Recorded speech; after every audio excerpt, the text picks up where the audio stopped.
आज हम शिमला मिर्च की सूखी मसालेदार बहुत ही टेस्टी सब्जी बना करके तैयार करेंगे। आप इसे अपनी डेली की सब्जी में शामिल कर सकते हो और इसे लंच बॉक्स के लिए भी बना सकते हो।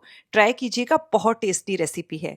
नमस्ते दोस्तों, स्वागत है आपका श्याम रसोई में। तो चलिए शुरू करते हैं बनाना। तो ये स्वादिष्ट शिमला मिर्च की सब्जी बनाने के लिए मैंने यहाँ पर 3 बड़े साइज की शिमला मिर्च ली है, जो वजन में 300 ग्राम के करीब है।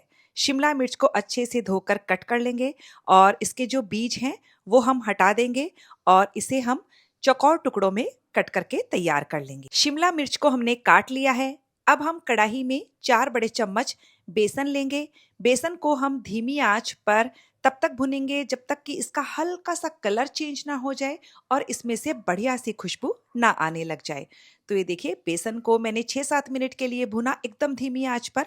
इसे हम साइड में रखेंगे। अब हम एक मसाला तैयार करेंगे। इसके लिए मैंने 3 बड़े चम्मच भुनी हुई मूंगफली ली है। मूंगफली को भून कर इसके छिलके हटा लिए थे। 1 छोटा चम्मच सफेद तिल, 1 छोटा चम्मच सौंफ, 2 छोटे चम्मच कश्मीरी मिर्च का पाउडर लिया है। इसी के साथ 1 छोटा चम्मच धनिया पाउडर और आधा छोटा चम्मच हल्दी पाउडर लिया है। आधा छोटा चम्मच जीरा पाउडर और 1 छोटा चम्मच मैंने आमचूर का पाउडर लिया है। 1 छोटा चम्मच कसूरी मेथी है और यहाँ पर मैंने 1 छोटा चम्मच किचन किंग मसाला लिया है। आपके पास ये ना हो तो आप इसकी जगह आधा छोटा चम्मच गरम मसाला पाउडर भी ले सकते हो। और टेस्ट को बैलेंस करने के लिए सिर्फ आधा छोटा चम्मच चीनी डाल दीजिएगा, इससे बहुत अच्छा टेस्ट आएगा। बस अब हमें इन मसालों को हल्का सा दरदरा सा पीस करके तैयार करना है। तो ये देखिए, हमने मसाला पीस करके तैयार कर लिया है। अब हमने कढ़ाई में 3 से 4 बड़े चम्मच सरसों का तेल लिया है। आप अपने पसंद के कोई भी तेल में ये सब्जी बना सकते हो। सरसों के तेल को मैंने धुआं उठने तक गर्म कर लिया है। एकदम धीमी आंच कर दीजिए। अब हम इसमें 1 छोटा चम्मच जीरा और 2 पिंच जितनी हींग डालेंगे। जीरा अच्छे से चटक गया है। अब इसमें ये सारी शिमला मिर्च डाल दीजिए। शिमला मिर्च को मीडियम फ्लेम पर 3 से 4 मिनट के लिए कंटिन्यू चलाते हुए भून लेंगे। तो फ्रेंड्स, इस सब्जी में मैंने थोड़ा सा तेल ज्यादा लिया है, सूखी सब्जी है। आप चाहें तो कम तेल में भी बना सकते हो। तो ये देखिए, मैंने शिमला मिर्च को 3 से 4 मिनट के लिए भून लिया है। शिमला मिर्च हल्की सी सॉफ्ट हुई है। अब मैंने यहाँ पर 2 से 3 हरी मिर्च ली है। ये मैंने कम तीखी वाली हरी मिर्च ही ली है। इसे डालकर भी हम 20-30 सेकेंड के लिए भून लेंगे। इससे बहुत अच्छा टेस्ट आता है। तो देखिए, मैंने मिर्च को भी भून लिया है।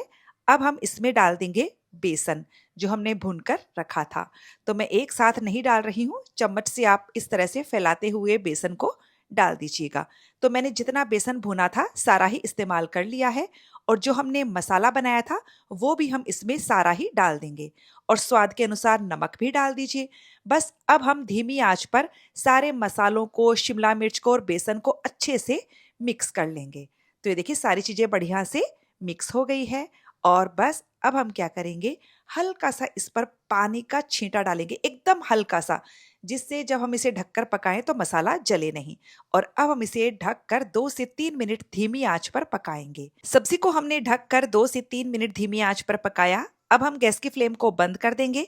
इसमें बारीक कटा हुआ हरा धनिया डालकर अच्छे से मिक्स कर देंगे और ये हमारी बहुत ही टेस्टी शिमला मिर्च की सूखी मसालेदार सब्जी बनकर के बिल्कुल तैयार है, जिसे आप पूरी पराठों के साथ सर्व कीजिए, आपको खाकर मजा आ जाएगा। तो फ्रेंड्स, आपको ये रेसिपी कैसी लगी मुझे कमेंट करके जरूर बताइएगा। अच्छी लगे तो वीडियो को लाइक शेयर कीजिएगा। मिलते हैं अगले वीडियो में।